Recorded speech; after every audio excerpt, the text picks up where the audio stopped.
For Modern Warfare 2 Season 1 Reloaded, and we're going to start out with the one that everyone wants, which is the CHIMERA. Now, everybody wants to try this gun out, but nobody knows the best build for it, and it's not even the build that you would really expect. We're going to start out with the Polar Fire S, and this increases the sound suppression, bullet velocity, damage range, and recoil smoothness. Now, you get a reduction of aim down sight speed and aiming stability, but trust me, this is very much worth it. Put on the 10-inch SA Phoenix for the damage range, bullet velocity, hip fire accuracy, and recoil control. You get a reduction of aim down sight speed, hip recoil control, and movement speed. But this is the reason that you're actually able to have a muzzle in the first place, the barrel. Without the 10-inch SA Phoenix, you're not going to be able to have the Polar Fire S, and this is the dynamic duo right here. You do not want to have the suppressor that it starts out with, just because it doesn't really provide many benefits other than actual sound suppression.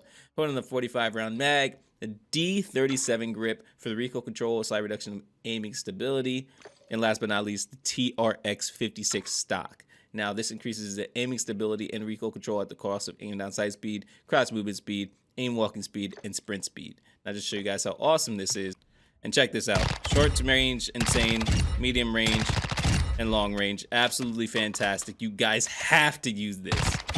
Just at the fact that it kills so incredibly fast, and the recoil is so easy to control. You don't even have to get crouched. Like, as you guys see, I'm standing right up, and it melts super quick.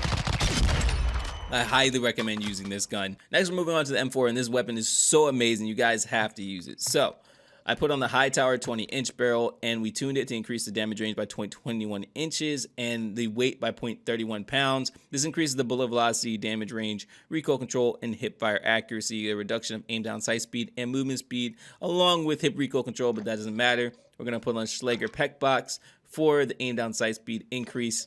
The Demo Precision Elite Factory stock.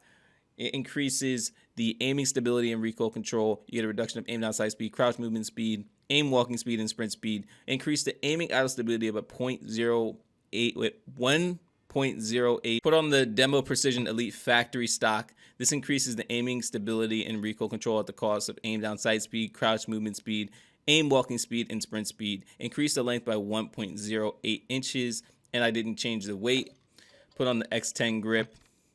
I increased the sprint to fire speed by 0.10 inches, well, negative 0.10 inches.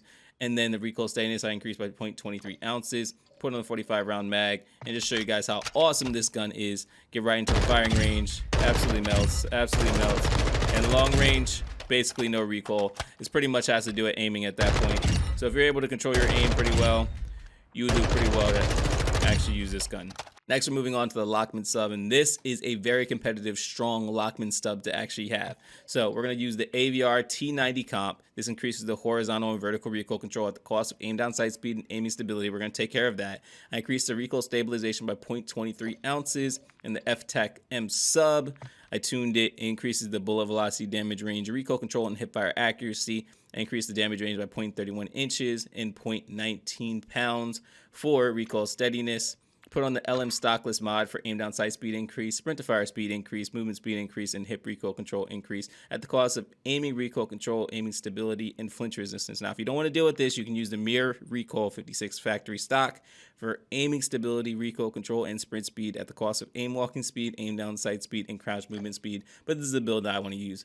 Lockman TCG10. This increases the recoil control, so I increased the sprint to fire speed by negative 0.16 inches. And then this part, the weight is just not really worth tuning. I just tuned it slightly, but you don't even need to do that. And I put on the 40-round mag, and just show you guys how amazing this is. Short range, fantastic. Long range is where it gets dicey, just because it bounces like crazy. So in my opinion, you shouldn't even worry about using this long range. You should really just be worrying about using this short to mid. It'll definitely get the job done short to mid range, but if you're in long range, I would highly recommend, like any SMG, just closing the distance. So moving on to the TAC 56, and this gun is so amazing. I highly recommend not using this one, but highly recommend using the 17.5 Tundra Pro barrel for the damage range, hip fire accuracy, and bullet velocity. You get a reduction of aim down sight speed, but trust me, it's worth it. At this point, you can use the FTAC Ripper if you want to. I mean, it's not really necessary, but you can use this just for more recoil control. And at this point, we would just increase the aiming idle stability a little bit, probably somewhere around like right 20, and then recoil stabilization, you put it right around 30. You put the magazine to 40, just because 60 is kind of unnecessary. If you want to use a laser, you can, but I really don't think it's necessary. I would use most likely the TV Cardinal stock for aim walking speed and sprint speed at the cost of aiming stability. Now, if you want to fix the aiming out stability a little bit, you can just move it slightly, probably around like the 40 range. And then at that point, you can leave the rest alone. And then for the rear grip, you can put on the FSS combat grip if you want more recoil control, but demo clean shot if you want to have better sprint to fire aim down sight speed, but it's going to cost recoil control. In this case, we're going to use the FSS combat grip. Probably increase the sprint to fire speed a tiny bit, probably around 0.13, and recoil steadiness, we're going to increase that at around 0.20, and just show you guys how awesome this gun is. Getting right into the battlefield.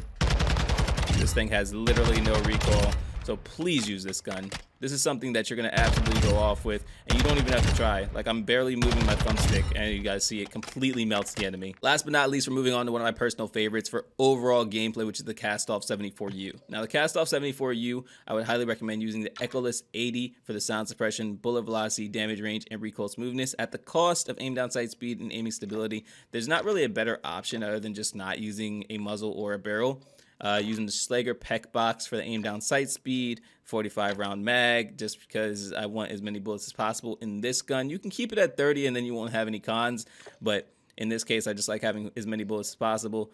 Demo X2 grip for the recoil control, and then we tuned it to almost max out the sprint to fire speed. This is really the best it'll do.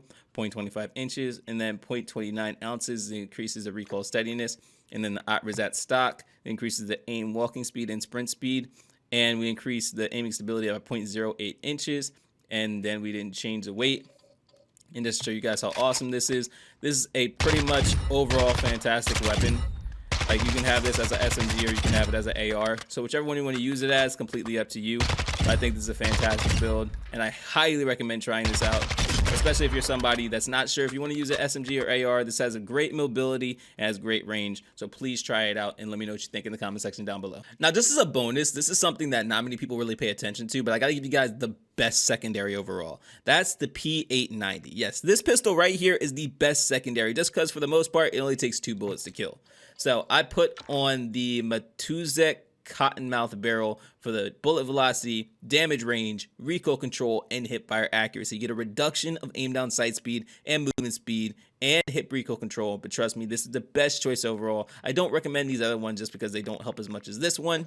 Put on the BRUEN Express for the fire rate. You get a reduction of sprint to fire speed and aiming out stability, but it's already a pistol. You're going to be moving extremely fast in the first place. I don't really think you need this just because, I mean, it helps with sprint to fire speed and weapon swap speed, but do you really need that if you're going to be switching to this and using it to its maximum efficiency? You want good fire rate. I put on 10 round mag. You can use 12, but you're going to get less movement, aim down sight speed, reload speed, or sprint to fire speed. Completely up to you. I mean, it doesn't matter either way, but in this scenario, I'm going to just use 10. And then the FJX DIOD 70 for the aim down sight speed, aiming stability, and sprint to fire speed to take care of all the issues from previous. And you get laser visible and ADS. But just to show you guys have to see this. Is 2 bullets short range, 3 bullets mid range, 4 bullets long range, 4 bullets long range, 2 short range, 3 mid range. Please use this.